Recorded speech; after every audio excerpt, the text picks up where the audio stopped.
నిన్న జరిగిన England India series fourth match last వరకు ఎవరైతే చూసుంటారో వాళ్ళకి ఈ వీడియో కనెక్ట్ అవుతుంది. అసలు ఇంగ్లాండ్ బిహేవియర్ చూస్తే ఎంత వాడికైనా కాలుతుంది. జడేజా 90స్లో ఉన్నాడు, వాషింగ్టన్ సుందర్ 80స్లో ఉన్నాడు.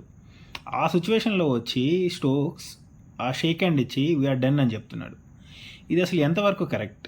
అదే సిచ్యువేషన్లో ఇంగ్లాండ్ వాళ్ళు ఉంటే, పర్టికులర్లీ స్టోక్స్ బ్యాటింగ్ చేస్తుంటే డిక్లేర్ ఇస్తారా ఇన్నింగ్స్? ఇవ్వరు. ఆ సిచ్యువేషన్లో స్టోక్స్ వచ్చి నువ్వు హ్యారీ బ్రూక్ బౌలింగ్ చేస్తే సెంచరీ చేయాలనుకుంటున్నావా, డెక్కెట్ బౌలింగ్ చేస్తే సెంచరీ చేయాలనుకుంటున్నావా అంటున్నాడు. అది అసలు ఎంత చిల్లరతనం అంటే అంత చిల్లరతనంగా అనిపించింది. ఒక పక్క జడేజా చెప్తూనే ఉన్నాడు, నాదేం లేదు, కెప్టెన్ నుంచి ఆర్డర్ వస్తే నేను వెళ్ళిపోతాను, హ్యాండ్ షేక్ ఇస్తాను అంటున్నాడు. కానీ పక్కనున్న వాళ్ళు నువ్వు హ్యాండ్ షేక్ ఇవ్వచ్చు కదా అంటారు. అది ఎంతవరకు కరెక్ట్? ఏ ప్లేయర్కైనా 80స్లో 90స్లో ఉన్నప్పుడు, అందులోనూ సెంచరీ చేసుకునే అవకాశం ఉన్నప్పుడు ఎవరు వదులుకుంటారండి? అది ఇంగ్లాండ్ అయినా వదులుకోరు, ఇండియా అయినా వదులుకోరు. సో నిన్న జడేజా చేసిందే కరెక్ట్. మీరు కానీ నిన్న మ్యాచ్ లాస్ట్ వరకు చూసుంటే నేను మాట్లాడేది మీకు కనెక్ట్ అయి ఉంటుంది.